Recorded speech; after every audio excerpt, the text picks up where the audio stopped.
আসসালামু আলাইকুম রহমতুল্লাহি ওয়া প্রিয় দর্শক, আকাবিরদের নিয়ে পক্ষে বিপক্ষে আলোচনা হচ্ছে, পর্যালোচনা হচ্ছে।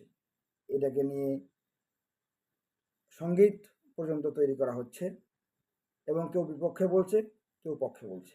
তো আমরা হাদিস থেকে জানার চেষ্টা করি আসলে আমরা আকাবিরদের পক্ষে থাকব না বিপক্ষে থাকব।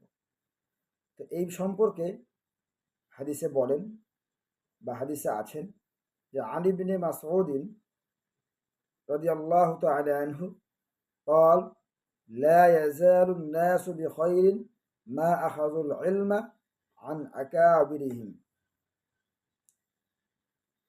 আব্দুল্লাহ ইবনে মাসউদ রাদিয়াল্লাহু তাআলা আনহু থেকে বর্ণিত, তিনি বলেন যে মানুষ যতক্ষণ আকাবিরদের থেকে ইলম নিবে বা ইলম অর্জন করবে ততক্ষণ তার কল্যাণের মধ্যে থাকবে।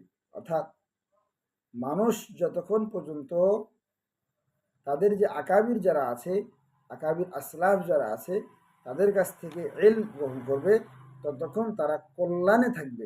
চিন্তা করেছেন? এরপর বলেন ফাইদা আখাযুহু মিন আসাগিরিহিম ওয়া শিরারিহিম হালাকু।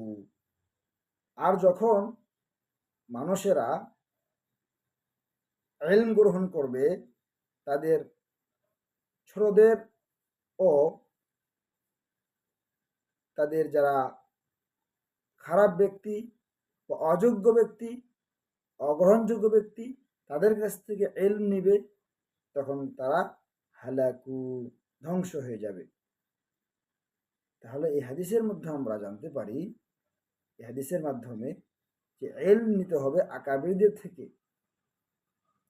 কারণ যারা বড়, যারা গ্রহণযোগ্য ব্যক্তি, যারা তাদের কাছ থেকে ইলম নিতে হবে এবং সিগার, ছোট এবং অগ্রহণযোগ্য, অনির্ভরযোগ্য এদের কাছ থেকে ইলম নেওয়া যাবে না, নিলে ধ্বংস হয়ে যাবে। কিন্তু বর্তমান সময়ে আমরা দেখছি আকাবিরদের বিরুদ্ধে কথা বলা হচ্ছে, আকাবিরদের কথা শোনা যাবে না, তাদের কথা মানা যাবে না। তাহলে তোমার কথা মানা যাবে? তুমি কে?